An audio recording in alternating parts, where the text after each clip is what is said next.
YouTube channel पर आपका हार्दिक स्वागत करता हूं, हार्दिक अभिनंदन करता हूं।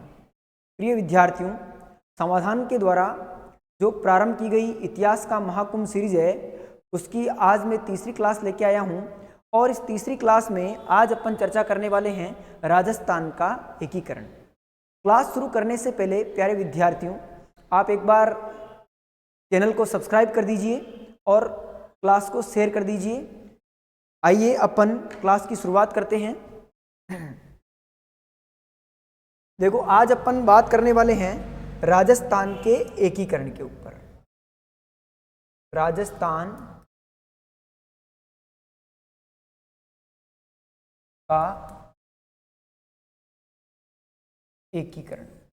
और ये राजस्थान का एकीकरण कैसे हुआ, इस पर अपन पहले चर्चा करेंगे। क्या क्या हुआ था जिसके कारण राजस्थान का राजनीतिक एकीकरण हुआ और कितने चरणों में पूरा हुआ, इन सब पर चर्चा करेंगे।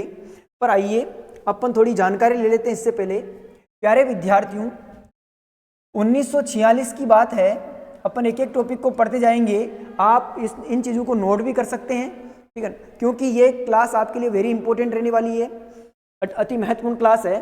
तो प्यारे विद्यार्थियों, 1946 की बात है। 1946 में ब्रिटेन में चुनाव होने थे। क्या होने थे? ब्रिटेन में चुनाव।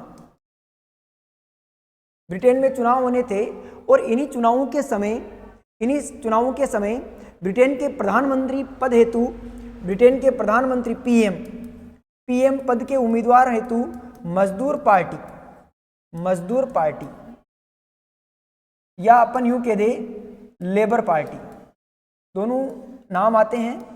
यानी हिंदी में इसका मजदूर पार्टी, अंग्रेजी में लेबर पार्टी, ठीक है। तो लेबर पार्टी या मजदूर दल के पीएम के उम्मीदवार थे जिनका नाम था क्लीमेंट एटली। और इन्होंने अपने चुनावी घोषणा पत्र में, क्लीमेंट एटली ने अपने चुनावी घोषणा पत्र में ये बात कही थी कि अगर हमारी सत्ता आती है, अगर ब्रिटेन में हमारी सत्ता आती है तो भारतीय सत्ता का हस्तांतरण भारतीयों को कर दिया जाएगा। तो इसीलिए 1946 में क्लीमेंट एटली की ब्रिटेन में सरकार बनती है, यानी मजदूर दल की सरकार बनती है। और अब इनके सामने ये समस्या थी कि भारतीय सत्ता का हस्तांतरण किसे करना है? भारतीयों को करना है। इसीलिए क्लीमेंट एटली क्या करते हैं? क्लीमेंट एटली भारतीय सत्ता का हस्तांतरण भारतीयों को करने के लिए एक आयोग का गठन करते हैं। और ये कौन से आयोग का गठन करते हैं? इस आयोग का नाम था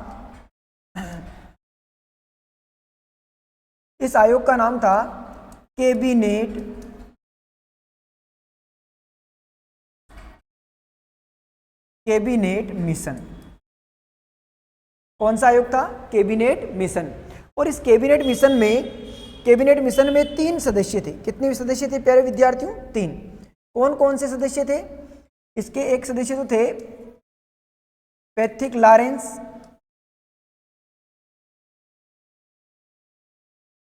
एक थे स्टैफोर्ड क्रिप्स और एक थे इसके एवी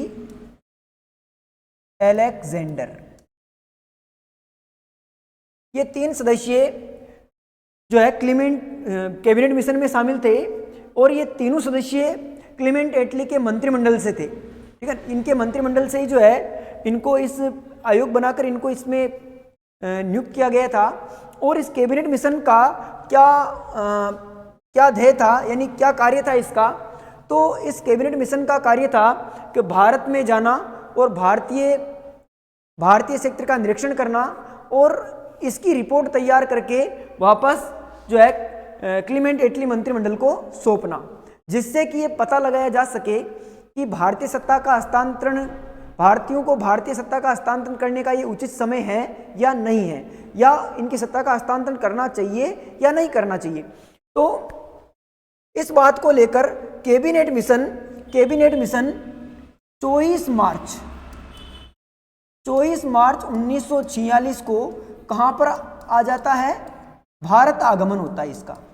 कहाँ पर आगमन होता है इसका? भारत में आगमन होता है। कैबिनेट मिशन 24 मार्च 1946 को कहाँ आ जाता है? भारत आ जाता है। और कैबिनेट मिशन कुछ समय बाद अपनी रिपोर्ट तैयार करता है और रिपोर्ट तैयार करके जो है किसे सौंपता है, क्लीमेंट एटली के मंत्रिमंडल को सौंपता है। और इसमें ये इस रिपोर्ट में ये स्पष्ट लिखा हुआ था, कैबिनेट मिशन की रिपोर्ट में स्पष्ट लिखा हुआ था कि भारतीयों को भारतीय सत्ता का हस्तांतरण कर देना चाहिए। तो इसी कैबिनेट मिशन की सिफारिश पर प्यारे विद्यार्थियों 16 मई कब की बात है, 16 मई की बात है 16 मई 1946 को भारतीय सत्ता का, किस सत्ता का, भारतीय सत्ता का हस्तांतरण किसे कर दिया जाता है? तो भारतीय सत्ता का हस्तांतरण कर दिया जाता है किसे? भारतीयों को। किसे कर दिया जाता है? भारतीयों को। और इसके लिए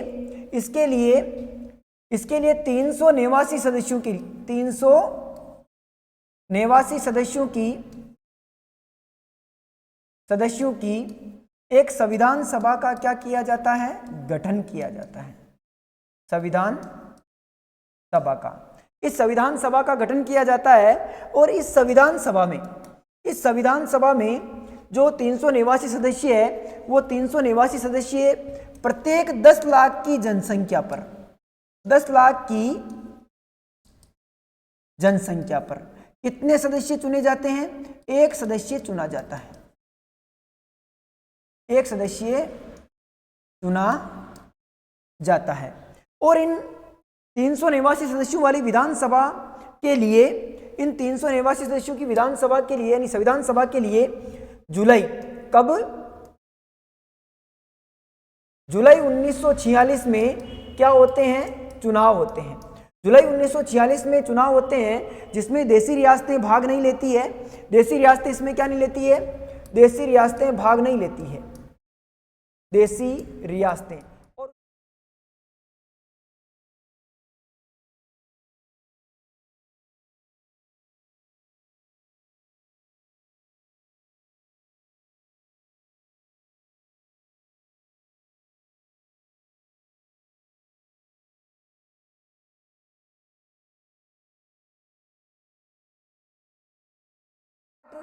जो है सीटें कांग्रेस को मिलती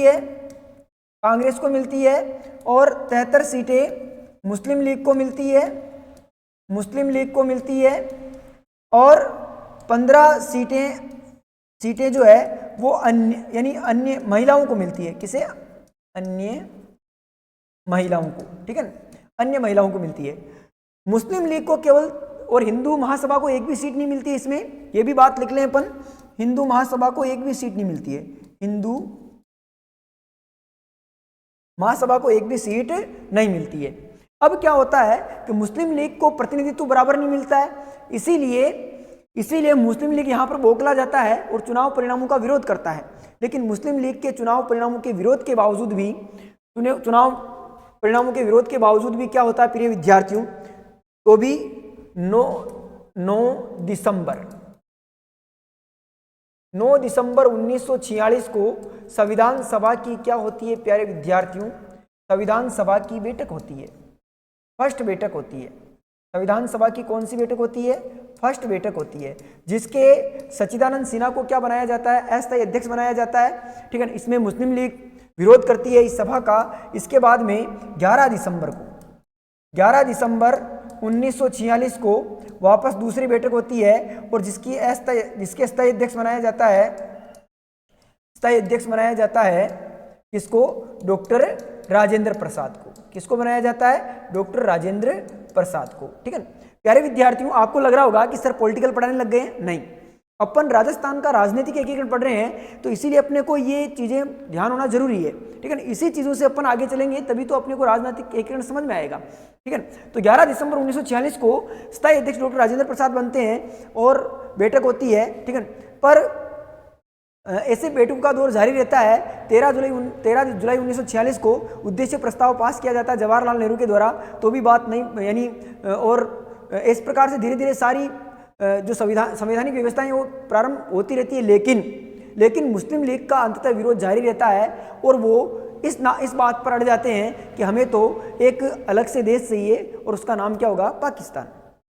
लेकिन महात्मा गांधी, सरदार वल्लभ भाई पटेल, अन्य जवाहरलाल नेहरू, अन्य सभी नेता जो है मोहम्मद अली जिन्ना को समझाते हैं कि भाई भारत का विभाजन नहीं होना चाहिए, महात्मा गांधी कहते कि भारत का विभाजन न हो, लेकिन मोहम्मद अली जिन्ना और मुस्लिम लीग के कड़े विरोध के कारण अंततः क्या होता है कि भारत का विभाजन होता है। और इस भारत के विभाजन के लिए क्या किया जाता है, तो भारत के विभाजन के लिए तत्कालीन भारतीय वाइसराय थे। तत्कालीन भारतीय वाइसराय कौन थे? तत्कालीन भारतीय वाइसराय, जिनका नाम था माउंटबेटन। और माउंटबेटन को क्लीमेंट एटली ने भारत का गवर्नर बनाकर भेजा। क्या बनाकर भेजा? भारत का गवर्नर। इन्हें भारत का गवर्नर बनाकर भेजा गया, ठीक है। तो माउंटबेटन भारत का गवर्नर बनकर आते हैं और इसी माउंटबेटन योजना के तहत, माउंटबेटन योजना, इसे कौन सी योजना कहते हैं प्यारे विद्यार्थियों? माउंटबेटन योजना। और ये माउंटबेटन योजना कब आई थी? तो 3 जून 1947 को। और इसी माउंटबेटन योजना के तहत 3 जून 1947 को ये निर्धारण कर दिया जाता है कि भारत का विभाजन होगा और भारत का विभाजन होकर एक नया देश बनेगा जिसका नाम क्या होगा? पाकिस्तान। तो इस माउंटबेटन योजना के तहत भारत का विभाजन हो जाता है। एक तो क्या बनता है? एक तो बनता है भारतीय संघ यानी भारत, और एक बनता है पाकिस्तान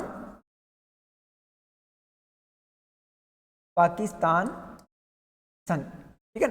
तो और इस पाकिस्तान संघ को 14 अगस्त 1947 को और भारत को 15 अगस्त 1947 को ब्रिटिश सत्ता से क्या कर दिया जाता है? मुक्त कर दिया जाता है। क्या कर दिया जाता है? मुक्त कर दिया जाता है। तो प्यारे विद्यार्थियों, यहाँ पर 2 बात आप अच्छे से समझ जाएं कि भारत को आज़ादी तो किस मिशन की सिफारिश पर मिली थी? तो भारत को आज़ादी तो मिली थी प्यारे विद्यार्थियों कैबिनेट मिशन की सिफारिश पर। किसकी सिफारिश पर? कैबिनेट मिशन की सिफारिश पर। लेकिन प्यारे विद्यार्थियों, भारत देश का जो विभाजन है वो किस योजना के तहत हुआ था? तो वो आपके हुआ था माउंटबेटन योजना के तहत। और माउंटबेटन योजना कब लाई गई थी? 3 जून 1947 को।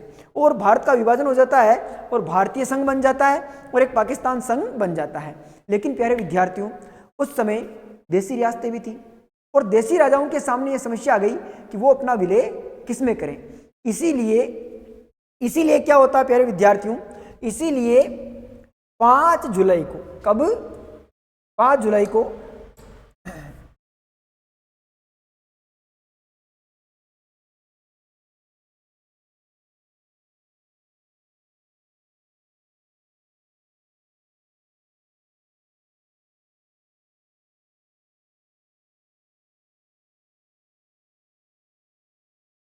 कौन सा विभाग था? रियासती विभाग। और इस रियासती विभाग की अध्यक्षता किसे सौंपी जाती है? इसकी अध्यक्षता सौंपी जाती है प्यारे विद्यार्थियों सरदार वल्लभ भाई पटेल को। सरदार वल्लभ भाई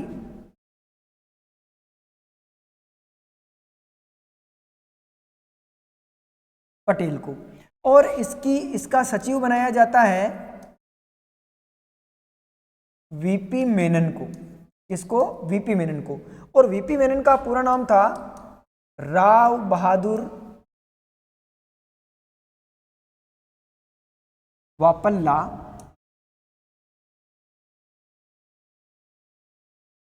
पेंगुनी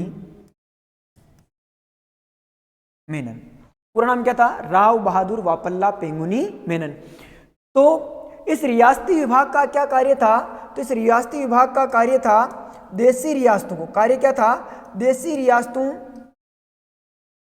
या अपन यहां पर यूं समझ लेते हैं कि रियासती विभाग ने इन देसी रियासतों के सामने 3 शर्तें रखी थी।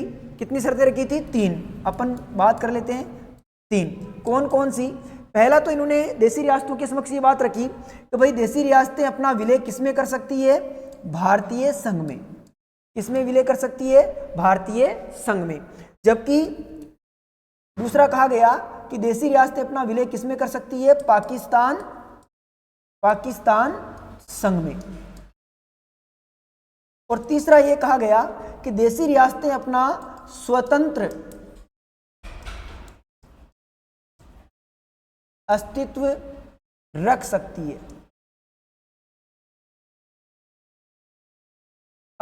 अपना क्या रख सकती है, स्वतंत्र अस्तित्व रख सकती है।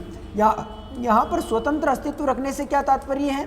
स्वतंत्र अस्तित्व रखने का मतलब यह है कि ऐसी रियासतें जो जिनकी जनसंख्या 10 लाख थी और जिनकी वार्षिक आय 1 करोड़ थी, उन रियासतों को स्वतंत्र अस्तित्व रखने के लिए कहा गया था, पर ऐसी रियासतें कुछ ही थी, ठीक है।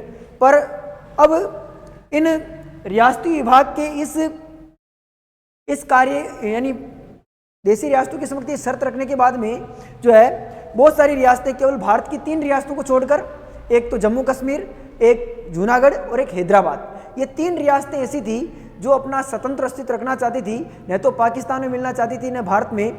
लेकिन इन रियासतों को धीरे धीरे करके जो है सैनिक प्रशासन ऑपरेशन सूर्य होप चलाकर जो है आपके हैदराबाद की रियासत को मिला लिया गया ऑपरेशन पोलो चलाकर, ठीक है। जबकि जूनागढ़ रियासत को जनमत संग्रह के माध्यम से और जम्मू कश्मीर रियासत पर कबायलियों ने आक्रमण कर दिया था, तो वहाँ के शासक हरि सिंह ने 26 नवंबर 1947 को जो है भारत में जम्मू कश्मीर का क्या कर दिया था, विलय कर दिया था। तो इस प्रकार से सभी रियासतें भारत में क्या कर देती है, अपना विलय कर देती है। लेकिन उस समय अपने राजस्थान से सर्वप्रथम रियासती विभाग में मिलने वाली जो है रियासत कौन सी थी, उस पर भी अपन चर्चा कर लेते हैं। तो प्यारे विद्यार्थियों, यहाँ देखें अपन कि राजस्थान की कौन सी रियासत थी जिसने सबसे पहले इसमें विलय किया था। तो यहाँ पर अपन इसके बारे में देख लेते हैं। राजस्थान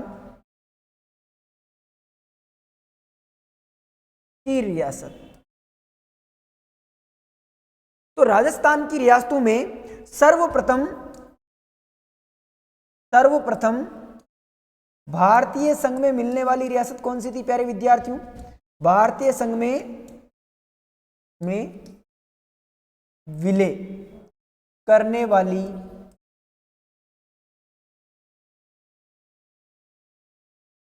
रियासत, जिसका नाम था प्यारे विद्यार्थियों, मैं थोड़ा और छोटा कर देता हूं,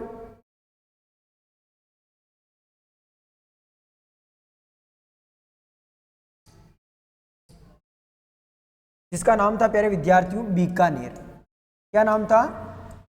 बीकानेर। और बीकानेर के शासक कौन थे उस समय? तो शार्दुल सिंह। क्या नाम था? शार्दुल सिंह। और इन्होंने 7 अगस्त 1947 को अपनी रियासत का विलय किसमें करवा दिया था? भारतीय संघ में करवा दिया था। तो आप ध्यान रखें, वेरी वेरी इंपॉर्टेंट प्रश्न, अति महत्वपूर्ण प्रश्न है बेटा, कि रियासती विभाग में मिलने वाली राजस्थान की पहली रियासत कौन सी थी? तो बीकानेर। और इसने 7 अगस्त 1947 को यहाँ के शासक शार्दुल सिंह ने भारतीय संघ में अपनी रियासत का क्या करवा दिया था? विलय। लेकिन यहाँ पर आप ये बात भी याद रखें कि अंतिम रियासत कौन सी थी, तो उसको भी देख लेते हैं अपन। अंतिम रियासत, यहाँ पर मैं केवल अंतिम लिख देता हूँ। अंतिम रियासत कौन सी अंतिम रियासत की जो रियासती विभाग में अपना विलय करवाएगी? तो वो रियासत थी राजस्थान की, जिसका नाम था धौलपुर। कौन सी थी? धौलपुर। और इसके शासक थे उदयभान सिंह। और कब किया था? तो 14 अगस्त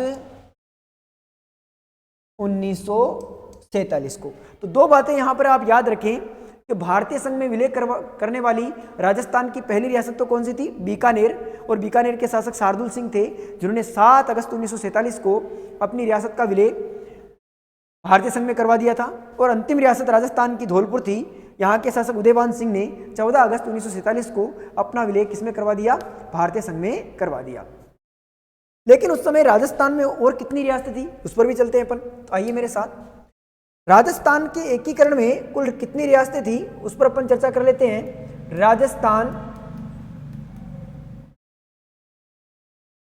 की रियासतें जिन्होंने एकीकरण में अपना विलय किया। तो राजस्थान में उस समय कितनी रियासतें थी प्यारे विद्यार्थियों? तो राजस्थान में रियासतें थी 19। कितनी रियासतें थी? 19। आगे बात करें अपन, तो राजस्थान में ठिकाने कितने थे?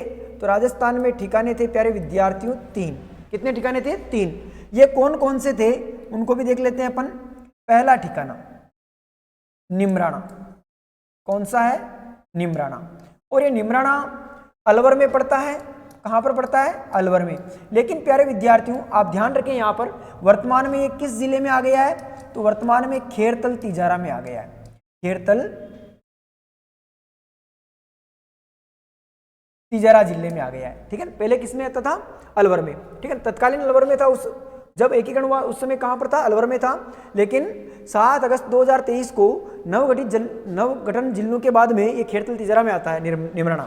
ठीक है, दूसरा है लावा टोंक, और ये किस में आता था? टोंक में। और तीसरा था कुशलगढ़। कौन सा था? कुशलगढ़। और ये कुशलगढ़ किस में आता था? बांसवाड़ा में। किसमें आता था? बांसवाड़ा में। और एक चीज यहां पर आप ये भी ध्यान रखें, क्षेत्रफल की दृष्टि से अगर सबसे बड़ा ठिकाना था, क्षेत्रफल की दृष्टि से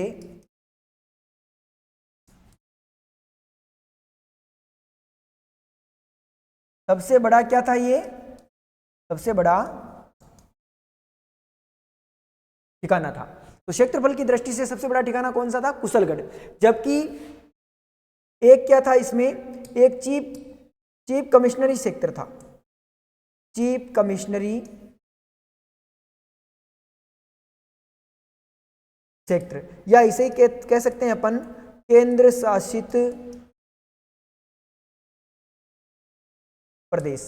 और ये था आपके अजमेर मेरवाड़ा।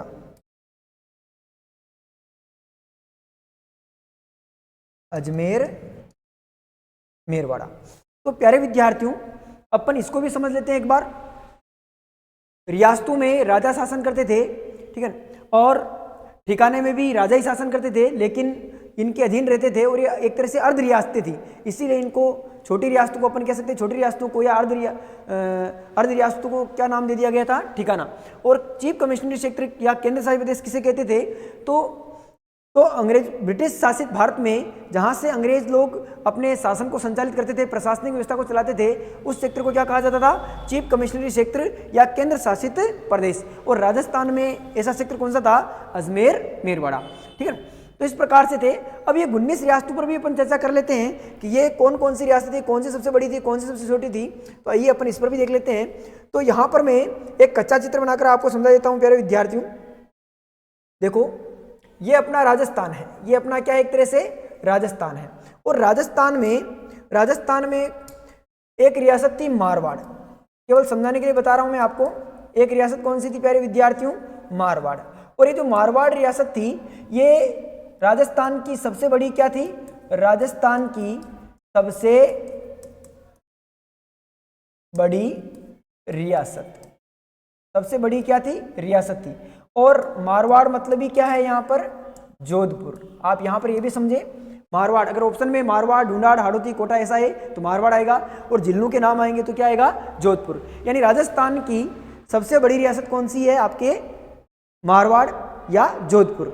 दोनों प्रश्न बता देता हूं मैं आपको। अगर प्रश्न ऐसा है आपके कि राजस्थान की सबसे बड़ी रियासत कौन सी है, और ऑप्शन में मारवाड़, हाड़ौती, मेवाड़, ढूंढाड़ ऐसा हो तो मारवाड़ आएगा। लेकिन ऑप्शन में जिलों के नाम हो जैसे जोधपुर, कोटा और बूंदी और जयपुर, तो इसमें ऐसा में क्या आएगा? जोधपुर आएगा। ठीक है, तो आपके पास दोनों चीजें बता दी मैंने आपको। जबकि राजस्थान की सबसे छोटी रियासत कौन सी थी? शाहपुरा। राजस्थान की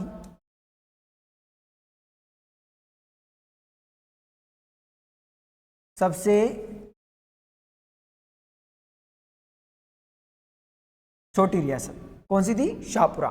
जबकि राजस्थान की सबसे प्राचीन रियासत कौन सी थी? मेवाड़। कौन सी थी? मेवाड़। राजस्थान की सबसे प्राचीन रियासत। जबकि मेवाड़ यानी यहां पर क्या याद रखोगे आप? उदयपुर। ये भी आप ध्यान रखें, जैसे अभी मैंने मारवाड़ और जोधपुर में बताया था, उसी प्रकार से आपको यहाँ ये याद रखना है, मेवाड़ यानी उदयपुर। और सबसे नवीन रियासत कौन सी थी आपके? तो सबसे नवीन रियासत थी आपके झालावाड़।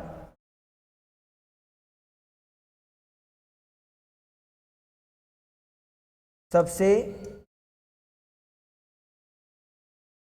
नवीन व अंग्रेजों द्वारा, किसके द्वारा? अंग्रेजों द्वारा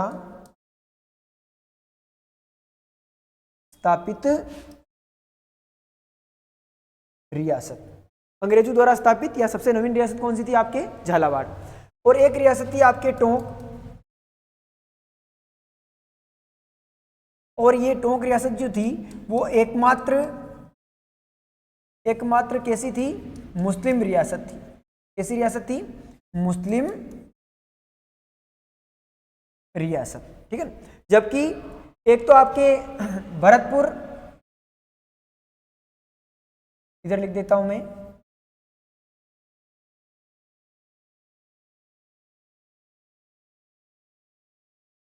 एक तो भरतपुर और एक धौलपुर। इन दोनों रियासतों की बात करूं मैं तो ये कैसी रियासतें थी? आपके राजस्थान की जाट रियासतें थी, यानी जाट शासित क्या थी? आपके रियासत, जाट रियासत, ठीक है। तो 19 रियासतों में सबसे बड़ी तो कौन सी हो गई? मारवाड़ या जोधपुर। सबसे छोटी कौन सी हो गई? शाहपुरा। और सबसे प्राचीन कौन सी हो गई? मेवाड़, उदयपुर। और सबसे नवीन कौन सी हो गई? झालावाड़। और अंग्रेजों के द्वारा स्थापित भी कौन सी? झालावाड़। एकमात्र मुस्लिम रियासत कौन सी थी? आपके टोंक। और भरतपुर और धौलपुर कैसी रियासत थी? जाट रियासत थी।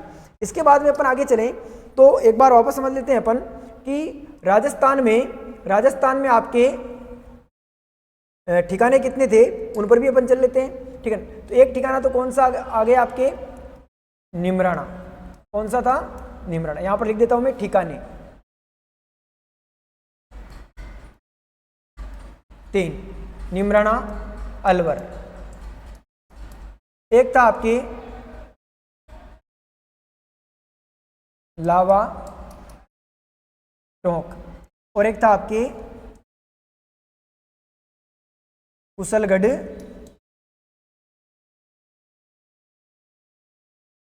बांसवाड़ा। और एक था आपके केंद्र शासित प्रदेश।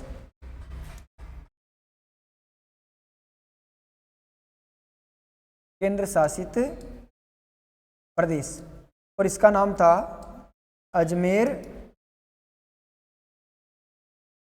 मेरवाड़ा। तो इस प्रकार से ये आपके क्या थे? ठिकाने थे, ठीक है। अब ये जो राजस्थान की 19 रियासतें, 3 ठिकाने और एक केंद्र शासित प्रदेश था, इनका राजस्थान में विलय कैसे हुआ उस पर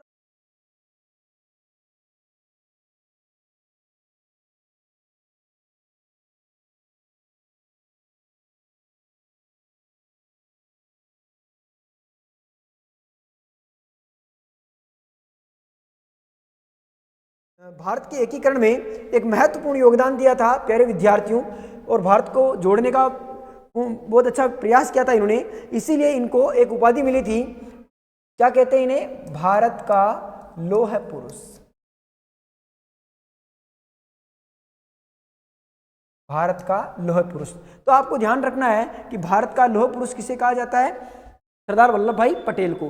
तो गुजरात निवासी सरदार वल्लभ भाई पटेल को भारत का क्या कहा जाता है? लौह पुरुष। लेकिन यहीं पर आपको नोट डाल के एक बात ये भी याद रखनी है प्यारे विद्यार्थियों, एक बात यहां पर आपको नोट डाल के ये भी याद रखनी है। क्या याद रखोगे आप? इधर में व्हाइट पेन से डाल देता हूं। एक बात आप ये भी ध्यान रखें यहां पर,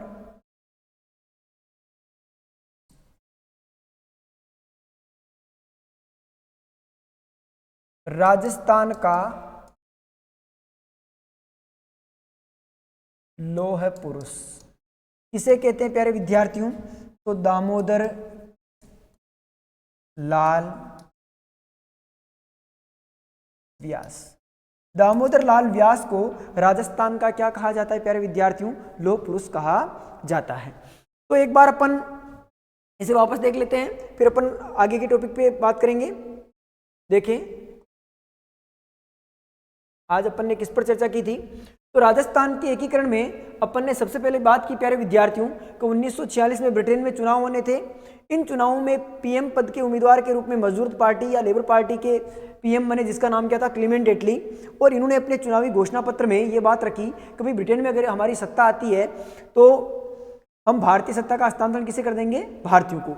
इसीलिए जब ये सत्ता में आते हैं तो एक अपने मंत्रिमंडल से एक आयोग बनाते हैं जिसका नाम क्या था? Cabinet mission.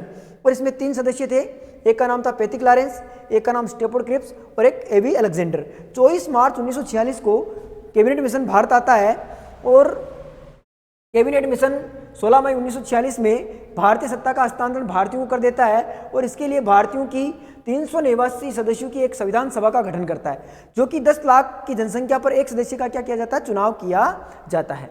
अब जुलाई 1946 में इसी संविधान सभा हेतु चुनाव होते हैं, जिसमें देशी रियासतें 92 थी जो भाग नहीं लेती है, यहां पर नहीं लिखा मैंने, भाग नहीं लेती है इस चुनाव में,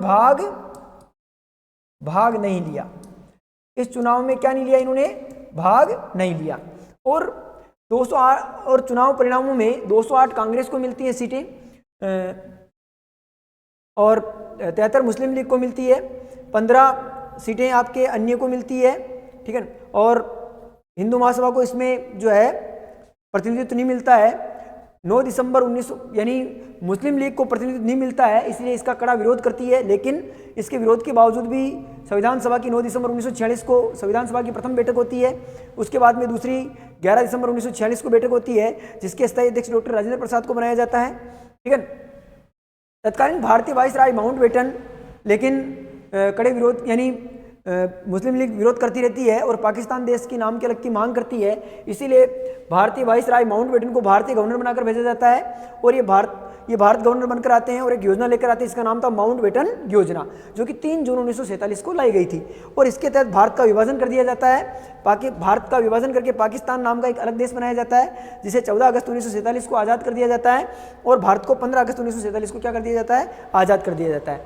अब ये जो भारत आज़ाद होता है, इस समय इसमें भारत में बहुत सारी रियासतें थी, यानी संविधान सभा की बात करो तो 92 में, बाकी 565 रियासतें थी, ठीक है। तो इनके रियासतों की, देशी रियासतों के एकीकरण के लिए एक विभाग की स्थापना की जाती है 5 जुलाई 1947 को, और इस विभाग का नाम था रियासती विभाग। और ये रियासती विभाग के अध्यक्ष कौन थे, सरदार वल्लभ भाई पटेल। और गुजरात निवासी सरदार वल्लभ भाई पटेल ने भारतीय देशी रियासतों के एकीकरण में महत्वपूर्ण योगदान दिया था, इसीलिए इन्हें भारत का लौह पुरुष कहते हैं, जबकि राजस्थान का लौह पुरुष किसे कहते हैं, दामोदर लाल व्यास को। इसके सचिव कौन थे, तो वीपी मेनन, इनका पूरा नाम था राव बहादुर वापल्ला पेंगुनी मेनन। इसमें 3 शर्तें रखी गई थी देशी रियासतों के समक्ष कि वो अपना विलय भारतीय संघ में कर सकती है, वो अपना विलय पाकिस्तान संघ में कर सकती है, या अपना स्वतंत्र अस्तित्व रख सकती हैं। और इसी को लेकर राजस्थान की रियासतें की, राजस्थान में उस समय कितनी रियासतें थी, 19, और अपने को क्या पढ़ना, राजस्थान का एकीकरण, तो इस पर अपन आ रहे हैं और इसी पर अपन चर्चा कर रहे थे, ठीक है। तो सर्वप्रथम भारतीय संघ में विलय करने वाली राजस्थान की जो पहली रियासत थी उसका नाम था बीकानेर, और इसके शासक थे शार्दुल सिंह, जिन्होंने 7 अगस्त 1947 को क्या किया था, अपनी रियासत का इसमें विलय किया था। और अंतिम रियासत थी धौलपुर, और यहाँ के शासक थे उदयपान सिंह, जिन्होंने 14 अगस्त 1947 को क्या किया था, भारतीय संघ में रियासती विभाग में अपना क्या किया था, विलय किया था। राजस्थान में तब कितनी रियासतें थी, 19, ठिकाने कितने थे, 3, निमराना अलवर जो कि वर्तमान में खेरतल तिजरा में पड़ता है, लावा टोक, ठीक है, और कुशलगढ़ बांसवाड़ा, और एक चीफ कमिश्नर सेक्टर था या केंद्र शासित प्रदेश था जिसका नाम क्या था, अजमेर मेरवाड़ा। इनकी स्थिति देख लेते हैं अपन। तो इनकी स्थिति अपन ने देखी थी कि इन 19 रियासतों में, राजस्थान की 19 रियासतों में सबसे बड़ी रियासत जोधपुर यानी मारवाड़ थी, सबसे छोटी शाहपुरा राजस्थान की सबसे छोटी रियासत थी, सबसे प्राचीन मेवाड़ यानी उदयपुर थी, सबसे नवीन झालावाड़ और अंग्रेजों द्वारा स्थापित रियासत थी, एकमात्र मुस्लिम रियासत टोंक थी, और भरतपुर और धौलपुर रियासतें क्या थी, जाट शासित रियासतें थी, ठीक है। और 3 ठिकाने थे, निमराना अलवर, लावा टोक और कुशलगढ़ बांसवाड़ा। क्षेत्रफल की दृष्टि से सबसे बड़ा ठिकाना कौन सा था, आपके बांसवाड़ा। क्षेत्रफल की दृष्टि से कौन सा था, बांसवाड़ा, कुशलगढ़ बांसवाड़ा। और केंद्र शासित प्रदेश एक था जिसका नाम क्या था, अजमेर मेरवाड़ा। आगे देख लेते हैं अपन। तो यहां तक अपन ने आज बात कर ली है प्यारे विद्यार्थियों, यहां तक अपन आ चुके हैं कि भाई राजस्थान में 19 रियासतें थी, 3 ठिकाने थे और एक केंद्र शासित प्रदेश था, और ये तीनों रियासतें क्या होती थी, ठिकाना क्या होता था और केंद्र शासित प्रदेश क्या होता था, इस पर भी अपन चर्चा कर चुके हैं। अब अपन इन 19 रियासतों का राजस्थान का एकीकरण कैसे हुआ और इन 19 रियासतों का कैसे विलय हुआ और इसमें क्या क्या अड़चनें आई, इन सब पर बात करने वाले हैं। लेकिन ये बात करेंगे अपन अगली क्लास में, चौथी क्लास में ये बात करेंगे। पर प्यारे विद्यार्थियों, आपको आपकी स्क्रीन पे भी आप जब क्लास चल रही थी तब आप देख रहे होंगे